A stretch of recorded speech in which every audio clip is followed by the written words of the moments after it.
สบายดีทุกคนวันนี้สิพามาสอนวิธีสมัครแพ็กเกจเพื่อเบิ่งบ้านในแอป Monomax ผ่าน M-Money X จะมีวิธีใดๆนั้นเดี๋ยวเราเบิ่งนำกันเลยก่อนอื่นก่อนเราที่จะเข้าไปเบิ่งบ้านนั้นเราก็ต้องได้เติมเงิน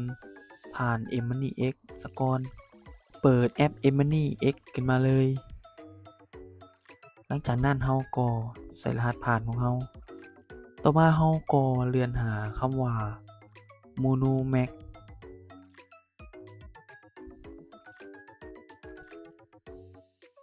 เมื่อเห็น Monomax แล้วเราก็คลิกเข้าไปเลย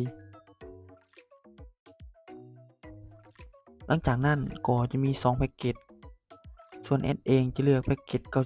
99,500 กีบหลังจากนั้นก็กดซื้อแพ็กเกจเลยเมื่อเรากดซื้อแพ็กเกจแล้วก็จะมีข้อความส่งมาหาจะมี Username และ Password ต่อมาเราก็จะมาทำการดาวน์โหลด Monomax จาก App Store หรือว่า Play Store เมื่อเราดาวน์โหลดเรียบร้อยแล้วเราก็กดเข้าไปที่เปิดแอปเมื่อฮอดหน้านี้แล้วเราก็กดเข้าไปที่คำว่าเข้าสู่ระบบ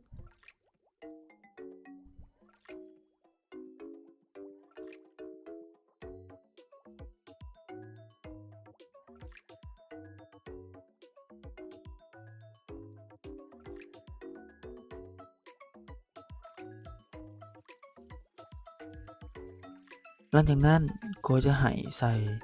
Username และรหัสผ่านที่ส่งมาในข้อความนั้นแม่นตัวนี้เลยหลังจากนั้นเราก็พิมพ์ Username ใส่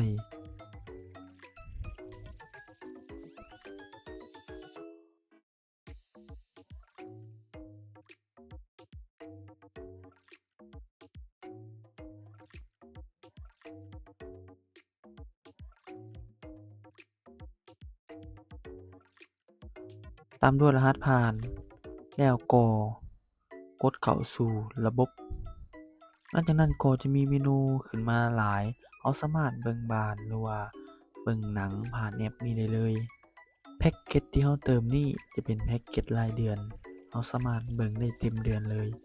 ในราคา99,000 กีบมาฮอดนี้คลิปวิดีโอนี้ก็ได้สิ้นสุดแล้วเนาะทุกคนขอบใจทุกคนที่เข้ามาเบิ่งและติดตามกันเด้อขอบใจหลายบ๊ายบาย